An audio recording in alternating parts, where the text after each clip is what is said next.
नमस्कार, मेरा नाम है सुमित सिंह मेहता। हाजिर हूँ आपके सामने काइनेटिक थ्योरी ऑफ गैसेस से रिलेटेड एक और नया लेक्चर लेके। आज का हमारा है लेक्चर नंबर 7 और आज के इस लेक्चर हम क्या डिस्कस करने वाले हैं। आज हम यहाँ पर डिस्कस करेंगे कुछ इंपॉर्टेंट क्वेश्चन और किससे रिलेटेड, जो अभी तक हमने थ्योरी पढ़ रखी है उससे रिलेटेड। हमने कितने लेक्चर कर दिए यहाँ पर, 6 लेक्चर कर दिए और 6 लेक्चर में हमने क्या पढ़ रखी है, थ्योरी पढ़ रखी है। जिसको हमने कहाँ से स्टार्ट किया था, अजम्पशन ऑफ काइनेटिक थ्योरी से स्टार्ट किया था। उसके बाद हमने pressure due to an ideal gas पढ़ा था।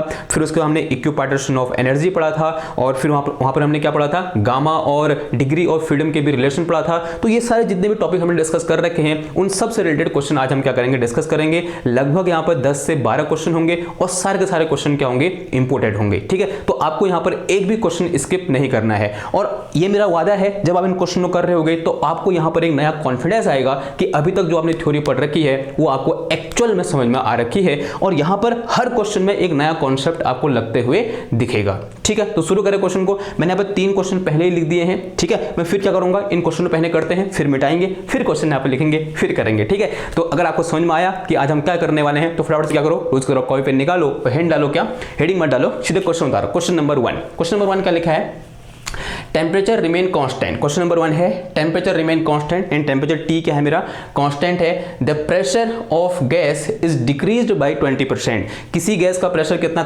डिक्रीज कर रहा है, 20% से डिक्रीज कर रहा है। The percentage change in volume is, उसके वॉल्यूम में कितना परसेंटेज चेंज आएगा, ये हमें क्या करना है, फाइंड करना है। 4 ऑप्शन यहाँ पर दे रखे हैं, इनमें से कौन सा ऑप्शन सही है ये हमें क्या करना है, कैलकुलेट करना है। One thing we all know that, यहाँ पर 4 ऑप्शन है, इन 4 में से 2 में इंक्रीज है और 2 में क्या है, डिक्रीज है। तो अगर आपको थोड़ा बहुत इक्वेशन पता है, since we know ideal gas equation क्या होती है, since we know this PV equal to क्या होता है मेरे पास, nRT होता है। n is number of mole which is constant, r is gas constant which is constant and in this question it tells us the temperature remain constant, t भी क्या है, कांस्टेंट है। What it mean this PV equal to क्या है मेरे पास, constant है। तो p equal to कितना आ जाएगा मेरे पास, k अपॉन v आ जाएगा and from here we can say that कि this pressure is inversely proportional, बोलते हैं this volume pressure is inversely proportional to volume. यानी अगर प्रेशर बढ़ेगा तो वॉल्यूम घटेगा और अगर प्रेशर घटेगा तो वॉल्यूम बढ़ेगा। और इस क्वेश्चन में क्या हो रहा है, द प्रेशर डिक्रीज, प्रेशर क्या कर रहा है, डिक्रीज कर रहा है। इसका मतलब क्या होगा, जो वॉल्यूम हमारा इंक्रीज करेगा। अगर वॉल्यूम इंक्रीज करेगा तो यहाँ पर जो डिक्रीज वाले ऑप्शन है वो तो पहले उड़ जाएंगे, तो ये भी नहीं होगा, ये भी नहीं। अब बचे मेरे पास ये 2 ऑप्शन बचे। ठीक है, अब इन दोनों में से कौन सा सही होगा वो निकालने के लिए हमें क्या करना पड़ेगा, कैलकुलेशन करना पड़ेगा। ओके ना, एक चीज यहां पर देखो, प्रेशर इज दिस थिंग, क्या बोल रहा है उसने। अगर मैं ये बोलूं कि अवर इनिशियल प्रेशर, जो मेरे पास प्रेशर है, pressure is increased by, if initial pressure P1 equal to कितना है मेरे पास, P है। Initial pressure P1 equal to P, then the final pressure P2 is equal to क्या हो जाएगा, देखो इंक्रीज्ड बाय 20%, यानी कितना आ जाएगा ये P प्लस 20% ऑफ P।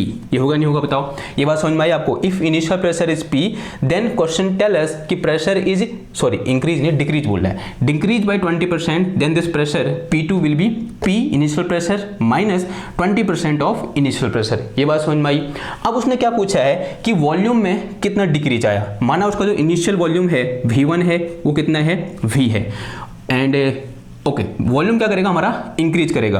तो लेट अस से this volume is V2 and this volume is increased bye x%। हमने अज्यूम कर लिया कि वॉल्यूम कितना परसेंट इंक्रीज कर रहा है, x% से इंक्रीज कर रहा है। इसका मतलब और final volume V2 will be this V plus x% of V। ये बात समझ में आई। अगर ये बात समझ में आई तो हाँ बोलो। अब देखो आगे कैलकुलेशन करते हैं। ये मिटाऊं मैं, इसे मिटाता हूँ, ठीक है, क्योंकि यार मैंने जगह यहाँ पर कम छोड़ी, ये थोड़ा सा बड़ा लंबा हो गया, छोटा छोटा लिख रहा हूँ, थोड़ा एडजस्ट कर लेना। देखो since we know this P भी इक्वल टू क्या होता है हमारे पास, P भी इक्वल टू nRT होता है and this P is inversely proportional to 1/V। अभी हमने डिस्कस किया था, ठीक है, अभी यहाँ पर लिखा था this P is inversely proportional to 1/V।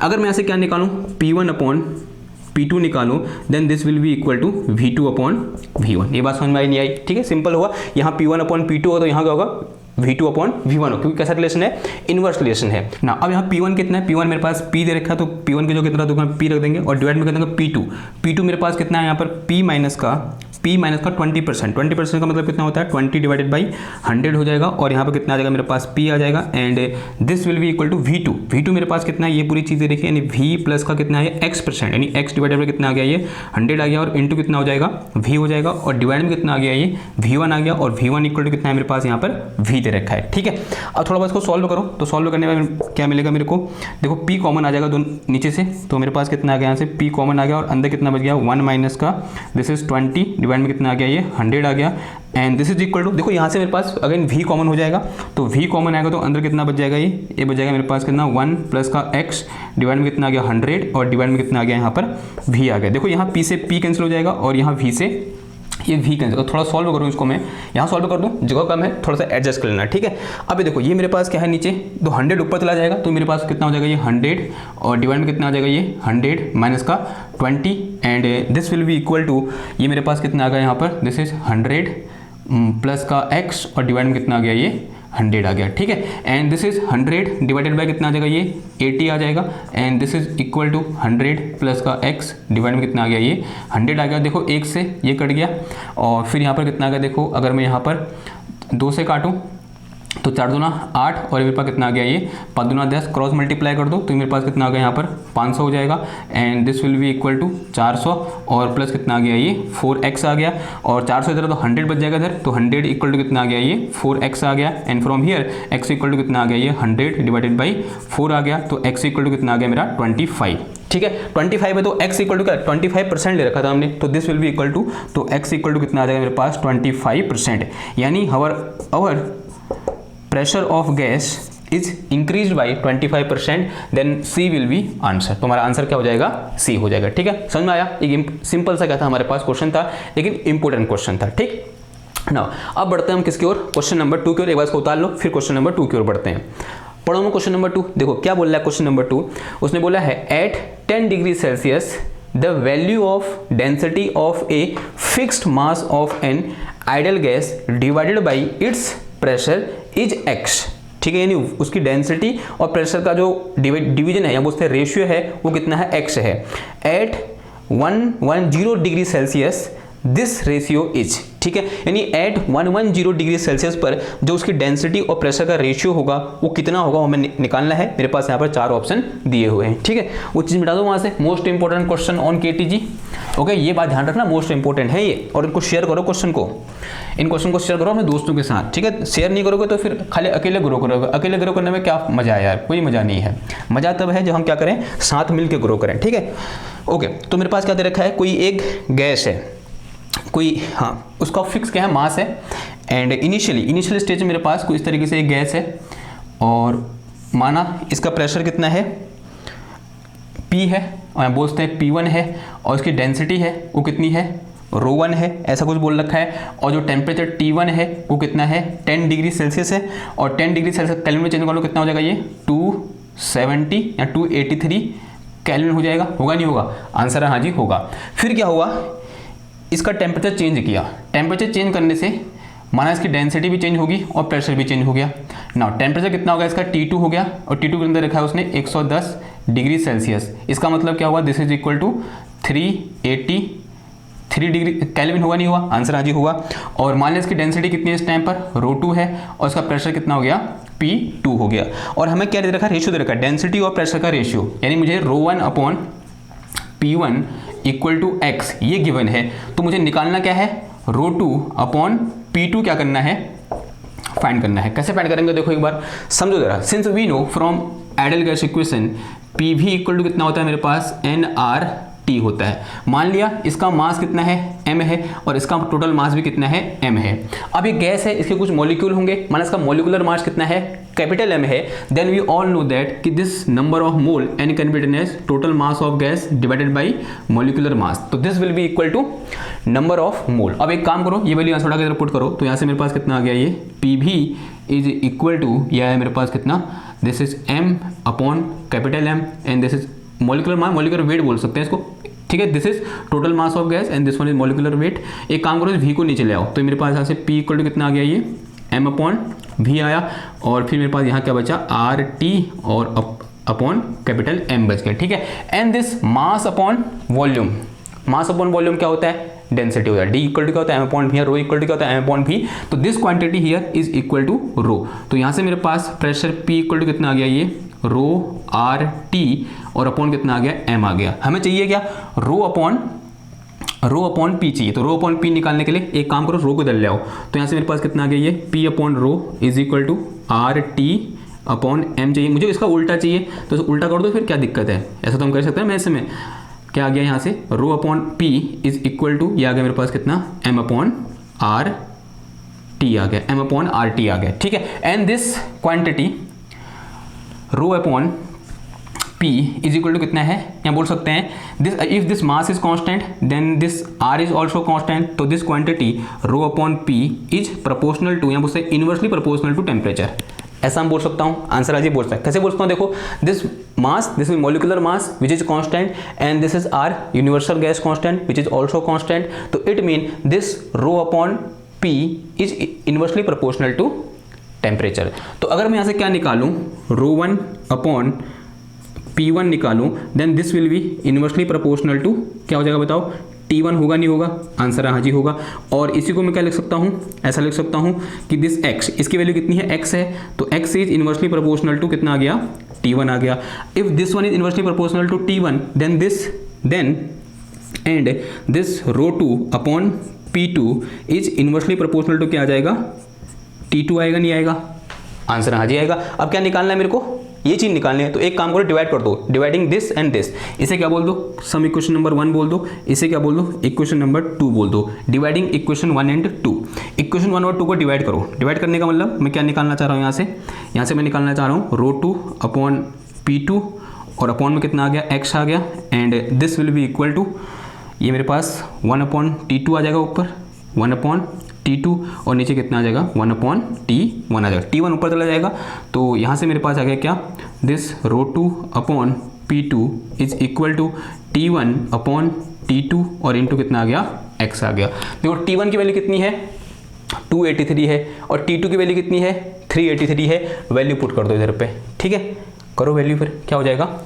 तो यहाँ से मेरे पास कहाँ लिखूँगा मैं कुछ बचा ही नहीं यार, ठीक है। आंसर तो पता लग गया ना कि देखो आंसर क्या हो जाएगा, यहीं पर कर दे रहा हूँ मैं। T1 की जो कितना आ जाएगा, T1 की जो ये वैल्यू पुट करो, कितना आ जाएगा 283, और T2 की जो कितना आ जाएगा 383 और इंटू कितना आ गया, x आ गया। तो this is my ratio at temperature 110 degree Celsius. तो 110 डिग्री सेल्सियस पर जो मेरे पास रेशियो हो जाएगा डेंसिटी और प्रेशर का, वो कितना हो जाएगा, इतना हो जाएगा, और मल्टीप्लाई बाय x, ठीक। तो और हमारा कौन सा ऑप्शन सही हो जाएगा, A B नहीं, ए भी नहीं, C ना, D हो जाएगा। कौन सा वाला, D ऑप्शन इज करेक्ट, ठीक। क्लियर है बात। एक अच्छा क्वेश्चन था या नहीं था, अच्छा क्वेश्चन था, ठीक। यानी किस तरीके से हमने यहाँ पर जो मेरे पास आइडियल गैस इक्वेशन थी उसमें डेंसिटी वाला टर्म लाए हम, तो इस तरीके से क्या कर सकते हैं हम, डेंसिटी और प्रेशर के रेशियो को देख सकते हैं, ठीक ना। अब बढ़ते हैं क्वेश्चन नंबर 3 की ओर। एक बार पढ़ो क्वेश्चन नंबर 3, लंबा थोड़ा दिख रहा है, ठीक। अब मैंने लिखा है, आप पढ़ भी नहीं सकते क्या, करो फटाफट। इसे मिटाओ, मैं इसे मिटाओ, तब तक आप इसे करो, ठीक है। इसे मिटाता हूँ मैं क्योंकि ये भी हो गया। देखो क्वेश्चन पढ़ें एक बार, देखो क्वेश्चन क्या लिखा है, an insulated container of gas has 2 chamber separated by an insulating partition. One of the chamber has volume V1 and contains ideal gas at pressure P1 and temperature is T1. The other chamber has volume V2 and contains ideal gas at pressure P2 and temperature T2.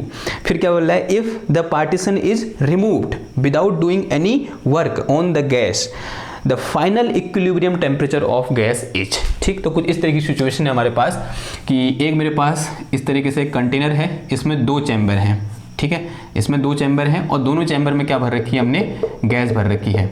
और दोनों chamber की खासियत क्या है, पहले chamber में जो volume है वो V1 है, टेम्परेचर है T1 है, प्रेशर P1 है।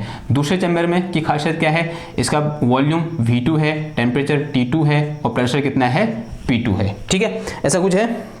हाँ, यही उसने क्या कर रखा है, बोल रखा है। फिर क्या किया हमने, उसमें से इस तरीके से जो पार्टीशन है उसको हटाया। अब देखो यहाँ पर कुछ ना कुछ नंबर ऑफ मोल भी होंगे, अज्यूम कर लो यहाँ नंबर ऑफ मोल कितने हैं, N1 है, यहाँ नंबर ऑफ मोल कितने हैं, N2 है, और बीच में क्या है, ये पार्टीशन है। और दूसरी बात क्या है, इसकी जो दीवार है वो भी कैसी है, इंसुलेटिंग है, यानी न तो इससे हीट बाहर जा सकती है, नहीं इससे इसमें हीट आ सकती है। तो कैसी दीवारें हैं ये, इंसुलेटिंग वॉल है। फिर मैंने क्या किया, इस पार्टीशन को, जो बीच में पार्टीशन है उसको रिमूव किया, और रिमूव करने से क्या होगा, मिक्सिंग ऑफ गैस होगी। और जैसे ही गैस मिक्स होगी, ठीक है, अब देखो कंटेनर तो उतना ही रहेगा ना, कंटेनर तो इतना बड़ा रहेगा। अब क्या हुई, गैस मिक्स हुई। गैस मिक्स होने से क्या होगा, नंबर ऑफ मोल कितने हो जाएंगे, पहले ये N1 थे और ये N2 थे, अब टोटल नंबर ऑफ मोल कितने हो जाएंगे, N1 प्लस N2 हो जाएंगे। ठीक, दूसरा इसका वॉल्यूम कितना हो जाएगा, ऑब्वियस सी बात है, now new volume will be V1 plus V2। ठीक है, होगा नहीं होगा, इसका पहले वॉल्यूम कितना था, V1 था, और सॉरी इसका वॉल्यूम कितना था V1, इसका वॉल्यूम कितना था V2, तो नया वॉल्यूम कितना हो जाएगा, V1 प्लस V2 हो जाएगा। अगली चीज, माना इसका प्रेशर कितना हो गया, P हो गया, माना उसका प्रेशर कितना हो गया, P हो गया। Now new pressure exerted by this mixed gas will be equal to P। मानो प्रेशर कितना है मेरा, P है, and at equilibrium the temperature is T। मैंने मान लिया कि इक्विलिब्रियम स्टेबलाइज हुआ, थर्मल इक्विलिब्रियम या बोलते हैं थर्मोडायनेमिकल इक्विलिब्रियम स्टार्ट हुआ, स्टेबलाइज हुआ, and at this equilibrium situation the temperature of this mixed gas is equal to T।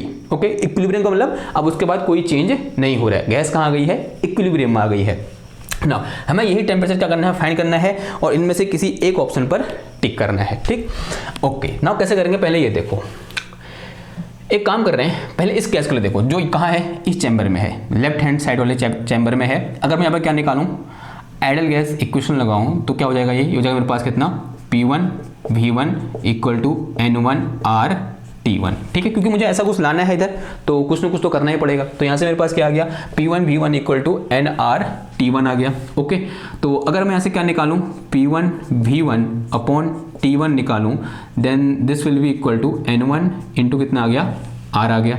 ठीक है, सिमिलरली अगर मैं इस वाले चैम्बर की गैस की बात करूं तो यहाँ पर कितना हो जाएगा, ये P2 V2 और अपॉन कितना आ जाएगा, T2, and this will be equal to N2 और इंटू कितना आ जाएगा, R आ जाएगा। ये बात समझ में आई कैसे लिखा मैंने। ओके, नाउ सेम चीज अगर मैं इस गैस के लिए करूं, मिक्स होने के बाद करूं, तो यहाँ पर जो आइडियल गैस इक्वेशन है क्या हो जाएगा बताओ, प्रेशर कितना है इसका, P है, वॉल्यूम कितना है इसका, V1 प्लस V2 है, and this will be equal, number of मोल कितने हैं, N1 प्लस N2 है, और फिर इनटू में कितना आ गया, ये R आ जाएगा, और इसका टेम्परेचर कितना है, T है। टेम्परेचर कितना है इसका, T है। नाउ से इट इज समीकरण नंबर 1, इसे क्या बोल दो, समीकरण नंबर 1 बोल दो। ओके, अब उसने एक इंपॉर्टेंट चीज़ हिंट दे रखा है, उसने ये बोल रखा है कि if the portion is removed without doing any work, यानी यहाँ पर कोई भी वर्क नहीं हो रहा है। अगर वर्क नहीं हो रहा है तो यहाँ पर किसी भी टाइप की एनर्जी का लॉस नहीं होगा। यहाँ बोलते हैं एनर्जी न तो बाहर जाएगी ना अंदर आएगी, यानी एनर्जी रिमेन कांस्टेंट। यहाँ बोलते हैं जो एनर्जी है इस पूरी गैस की वो क्या रहेगी, कंजर्व रहेगी। ठीक, अगर मैं ये बोलूँ इसकी एनर्जी कितनी है, E1 है, और इसकी एनर्जी E2 है, और इसकी एनर्जी E है, then E1 plus E2 is equal to क्या हो जाएगा, E हो जाएगा। अगर मैं ये बोल रहा हूँ कि internal energy of this gas is E, and इसकी कितनी है, E2 है, और इसकी कितनी है, E है। इंटरनल एनर्जी बोल सकते हैं या बोलते हैं काइनेटिक एनर्जी बोल सकते हैं। ठीक है, तो अगर इसकी E1 है, इसकी E2 है, then from the conservation of energy तो हमारे पास क्या आ जाएगा, एंड जो मेरे पास E1 होगा, E1 प्लस E2 होगा, then this will be equal to E। मैं यहाँ पर लिख नहीं रहा फ्रॉम कंजर्वेशन ऑफ एनर्जी, लेकिन मैं बोल रहा हूँ तो इतना आपको समझ में आ जाना चाहिए कि मैंने कहाँ से लिखा है, कंजर्वेशन ऑफ एनर्जी से लिखा। और ऐसा मैं क्यों लिख पाया, पहली बात तो ये है कि इसकी दीवार कैसी है, इंसुलेटिंग है। दूसरी बात क्या है, उसने खुद ही बोला है कि यहाँ पर कोई भी वर्क डन बाहर से नहीं हो रहा है, यानी बाहर से कोई एनर्जी अंदर नहीं आ रही है। अगर नहीं आ रही है तो इसका मतलब इनकी एनर्जी क्या रहेगी, कंजर्व रहेगी। ठीक, तो E1 plus E2 equal to कितना हो गया, E हो गया ना। क्वेश्चन ये है कि what will be the value of E1, जो E1 है इसकी वैल्यू कितनी होगी। देखो हम सब जानते हैं कि फॉर 1 मोल, अगर मैं 1 मोल के लिए एनर्जी लिखूंगा, हमने कल ही डिस्कस कर रखा है, from the equipartition of energy for 1 मोल, उसने मोनो एटॉमिक डायटोमिक कुछ नहीं बोला ना, तो हम मोनो एटॉमिक अज्यूम कर लेते हैं। ठीक है, उसने कुछ नहीं बोला है कि गैस का नेचर कैसा है, मोनो एटॉमिक है या डायटोमिक है, उसने सिंपल गैस बोला है ना, 1 चैम्बर हैज वॉल्यूम। ठीक, ओके, ऐसा कुछ नहीं बोला उसने, तो हम मोनो एटॉमिक अज्यूम कर लेंगे। तो for monoatomic gas, for 1 mole of gas the energy will be 3/2 RT। ये किसके लिए होती है, for 1 mole of gas. And for n mole of gas क्या हो जाएगा, E will be equal to 3/2 nRT। ये होगा नहीं होगा, आंसर है हाँ जी होगा। And this NRT will be equal to PV. तो for N mole of gas the energy will be equal to 3/2 into P V, because this NRT equal to क्या होता है मेरे पास, पी वी होता है। तो अगर मैं ऐसे क्या निकालूं, E1 निकालूं, then this E1 will be equal to कितना हो जाएगा, ये 3/2 P1 into V1 plus, because P1 V1। और अगर मैं यहाँ से E2 निकालूं, then this will be equal to 3/2 P2 into V2। And अगर यहाँ से मैं क्या निकालूं, सिंपल E निकालूं, then E will be equal to 3/2 and P कितना है मेरे पास, प्रेशर कितना है P है, और वॉल्यूम कितना हो गया V1 प्लस V2 हो गया। ठीक है, ये बात समझ में आई आपको। देखो यहाँ से 3/2 कैंसिल हो जाएगा, तो यहाँ से मेरे पास कितना आ गया, ये P1 V1 और प्लस कितना आ गया यहाँ से P2 V2 and this will be equal to P into कितना आ गया, ये V1 प्लस V2 आ गया। अगर मैं से प्रेशर निकालूं तो pressure will be equal to कितना हो जाएगा, ये P1 V1 प्लस कितना आ जाएगा P2 V2 एंड अपॉन में कितना आ जाएगा, ये V1 प्लस V2 आ जाएगा। तो this is my pressure P। अब एक काम कर रहा हूँ मैं, इस प्रेशर की वैल्यू को यहाँ से उठाकर कहाँ पुट करना चाह रहा हूँ मैं, इधर पुट करना चाह रहा हूँ, किसमें, इस इक्वेशन नंबर 1 में। क्या कर रहा हूँ, now put this value of pressure from here to in this equation number 1। तो मेरे पास क्या निकल के आ जाएगा, देखो यहाँ से मेरे पास क्या आ गया, P1 V1 प्लस का P2 V2 और अपॉन में कितना आ जाएगा, ये V1 प्लस V2 और यहाँ मल्टीप्लाई में कितना है, ये टर्म है, यानी V1 प्लस V2 है and this will be equal to, एक काम करो, अंदर R को मैं अंदर मल्टीप्लाई कर रहा हूँ, तो मेरे पास कितना आ जाएगा, ये N1 इंटू R, फिर प्लस कितना आ गया, ये N2 into R and into कितना आ गया, T आ गया। एक चीज़ देखो, इससे ये चीज़ उड़ जाएगी, यानी खत्म हो जाएगा ये चीज़। और ये कि मेरे पास क्या है, N1 इंटू R है, N1 इंटू R, ये मेरे पास N2 इंटू R है, तो वैल्यू पुट कर दो फटाफट इधर पर। तो यहाँ मेरे पास क्या निकल के आ गया, ये P1 V1 प्लस कितना आ गया यहाँ से P2 V2, this is equal to N1 into R। N1 into R की वैल्यू कितनी है, देखो this will be equal to P1 V1 and upon कितना आ गया, ये T1 आ गया, फिर प्लस कितना आ जाएगा, ये P2 V2 और अपॉन कितना आ गया, T2 आ गया and this is temperature T। ठीक, यही मुझे निकालना है। एक काम करो, इसको थोड़ा सॉल्व करो एलसीएम लेके। तो ये मेरे पास कितना आ गया, ये P1 V1 और प्लस कितना आ जाएगा P2 V2 and this will be equal to, अगर मैं T1 इंटू T2 एलसीएम लूँगा तो T2 इधर मल्टीप्लाई होगा, तो this is T2 P1 V1 plus T1 P2 V2 और अपॉन कितना आ गया, ये T1 प्लस T2 और मल्टीप्लाई में कितना आ गया, T आ गया। And from here what I get, देखो T इक्वल टू कितना आ जाएगा मेरे पास, T इक्वल टू निकल के आया क्या, इधर क्रॉस मल्टीप्लाई कर दो, ये ऊपर मल्टीप्लाई ये नीचे मल्टीप्लाई, तो यहाँ से मेरे पास क्या निकल के आया, T1 T2 और इंटू कितना आ गया, ये P1 V1 plus P2 V2 and upon में आ गया मेरे पास कितना, T2 and this is P1 V1 plus T1 P2 और इंटू कितना आ गया, V2 आ गया। तो this is my temperature T। अब देखो ऑप्शन मैच कराओ, करना नहीं कर रहा है, कुछ ऐसे तो निकालना था। ओके, ये कर गया मैच फर्स्ट वाला, तो first is our right answer. तो ये पहला वाला क्या हो जाएगा, हमारा आंसर हो जाएगा। क्लियर हुई इतनी बात, ओके ना। अब बात करते हैं नेक्स्ट क्वेश्चन की। तो नेक्स्ट क्वेश्चन करने के लिए मुझे कुछ चीज़ें मिटानी पड़ेंगी, ठीक है, तो मिटाते हैं, फिर क्या दिक्कत है।